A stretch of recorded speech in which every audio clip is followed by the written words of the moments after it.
Sir, मैं जया अमिताभ बच्चन ये बोलना चाहती हूँ। मैं कलाकार हूँ, बॉडी लैंग्वेज समझती हूँ, एक्सप्रेशन समझती हूँ। और सर, मुझे माफ़ करिएगा, मगर आपका टोन जो है is not accept. We are colleagues sir, you may be sitting on the chair. माननीय सभापति महोदय, यह सदन केवल ईंट और गारों का भवन नहीं है, लोकतंत्र का पवित्र मंदिर है। माननीय सभापति महोदय, मैं 6 बार लोकसभा का और 6 बार विधानसभा का सदस्य रहा हूं। 12 बार मैं या तो विधानसभा में या लोकसभा में आया हूं, लेकिन अपने जीवन में मैंने प्रतिपक्ष का ऐसा अमर्यादित अशोभनीय व्यवहार कभी नहीं देखा।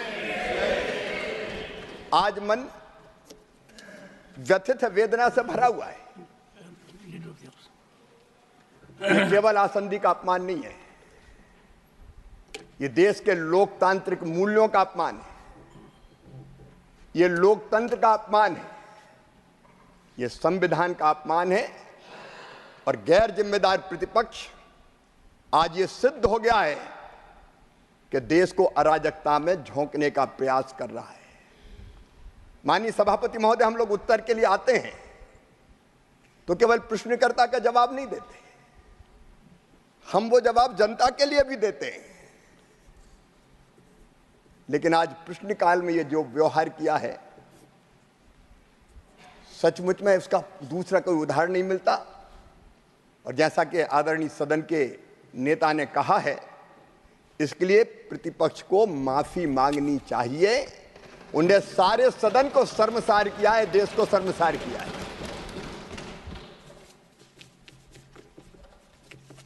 Sir, Deve Gowda ji, with your kind permission,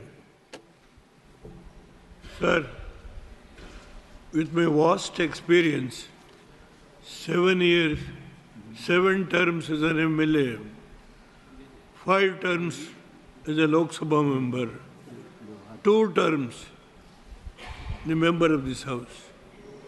Sir, you try to solve the problem between Ghanshyam Tiwari and the leader of the opposition, called both of the leaders to your house, to your chambers, and then try to see that the matter is sorted out. Sir, I was watching. Opposition leader Kharge was almost reconciled, but 1 or 2 members tried to provocate. When your good self made an appeal to see that the House should conduct the business as per schedule, start the business of question hour. But unfortunately, 1 or 2 members, I was closely watching, sir. This is the habit every day. Yesterday I was watched.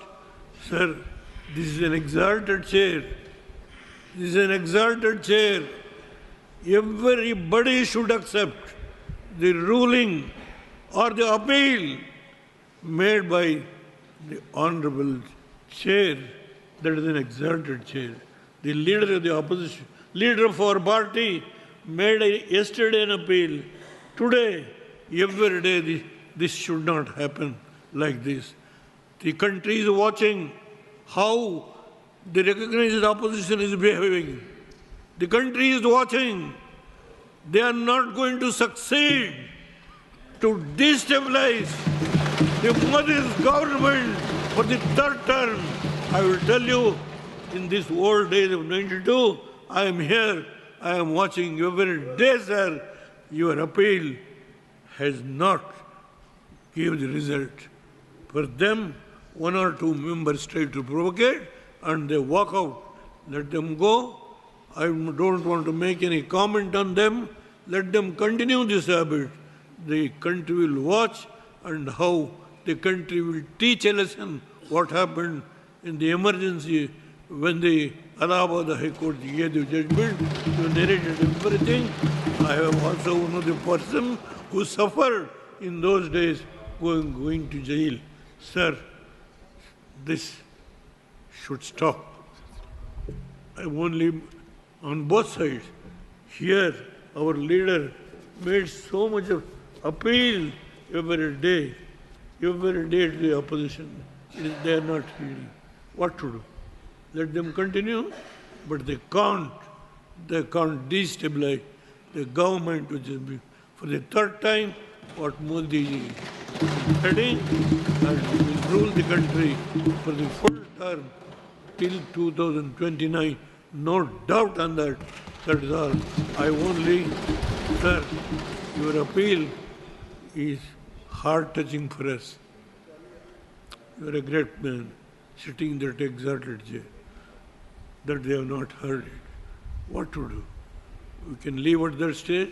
The business of the House can proceed. With these words, I will conclude. I once again thank you very much, sir. Thank you to the leader. Shri Jain Chaudhary. Sir, आपने अपनी बात यहाँ रखी है, ये बात आपकी नहीं सर, सदन की है। और नेता सदन माननीय शिवराज जी और हमारे देश के पूर्व प्रधानमंत्री, इस सदन के सीनियर मोस्ट सदस्य श्री देवेगौड़ा जी के बात से मैं अपने आप को शामिल करता हूँ। सर, सीनियर मेंबर ने जब आपको एक कॉलीग डिस्क्राइब किया, सर जिस पदभार को आप संभाल रहे हैं उसकी अपनी मर्यादा है। We may be all colleagues and even friends outside this house, but it goes against the traditions of the house to refer to someone sitting in the chair as a colleague. We must all abide by your decisions. और आप खुला संवाद करते हैं sir, chair पे बैठ के आप सदस्यों को मौका देते हैं, अवसर देते हैं।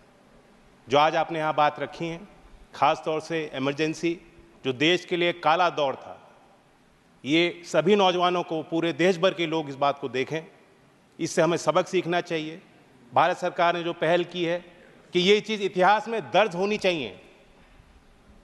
हम रिवीजन नहीं कर सकते, ये देश के इतिहास का हिस्सा है, लेकिन उस इतिहास को जब तक हम जानेंगे नहीं तो बार बार ऐसी गलती दोहराने के लिए हम मजबूर होंगे। जो भी आपका फैसला, निर्णय होगा, मैं तो ये अपील करता हूँ कि सख्ती होनी ही चाहिए।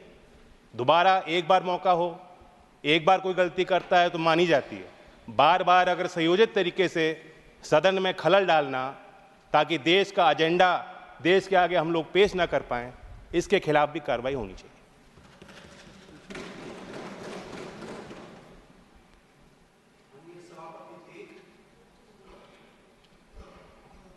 मैं जो 11 वर्षों से राज्यसभा में देखा हूँ, आज मुझको बहुत हार्दिक तकलीफ हुई।